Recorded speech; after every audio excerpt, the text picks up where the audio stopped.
اللهم صل على محمد وعلى آل محمد كما صليت على إبراهيم وعلى آل إبراهيم إنك حميد مجيد اللهم بارك على محمد وعلى آل محمد كما باركت على إبراهيم وعلى آل إبراهيم۔ اللہ تعالیٰ قرآن پاک کی سورت نمبر 4 سورت النساء کی آیات نمبر 94 میں ارشاد فرماتے ہیں، ترجمہ: اے ایمان والو، جب تم اللہ کی راہ میں جا رہے ہو تو تحقیق کر لیا کرو، اور جو تم سے سلام علیکم کرے تو اسے یہ نہ کہہ دو کہ تو ایمان والا نہیں۔ تم دنیاوی زندگی اسباب کی تلاش میں ہو تو اللہ تعالیٰ کے پاس بہت سی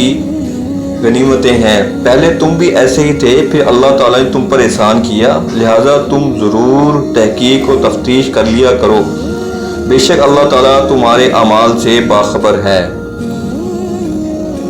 ابتدائے اسلام میں السلام علیکم کا لفظ مسلمانوں کے لیے شعار اور علامت کی حیثیت رکھتا تھا، اور ایک مسلمان دوسرے مسلمان کو دیکھ کر یہ لفظ اس معنی میں استعمال کرتا تھا کہ میں تمہارے ہی گروہ کا آدمی ہوں، دوست اور خیر خواہ ہوں، میرے پاس تمہارے لیے سلامتی اور عافیت کے سوا کچھ نہیں ہے، لہذا تم مجھ سے دشمنی کرو اور نہ میری طرف سے عداوت اور ضرر کا اندیشہ رکھو۔ جس طرح فوج میں ایک لفظ شعار پاسورڈ کے طور پر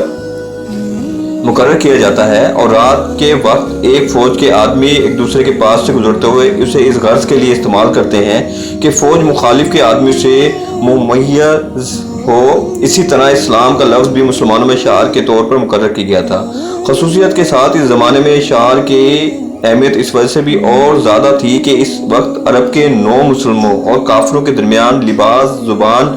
اور کسی دوسری چیز میں نمیہ کا امتیاز نہ تھا، جس کی وجہ سے ایک مسلمان سرسری نظر میں دوسرے مسلمان کو پہچان سکتا ہو۔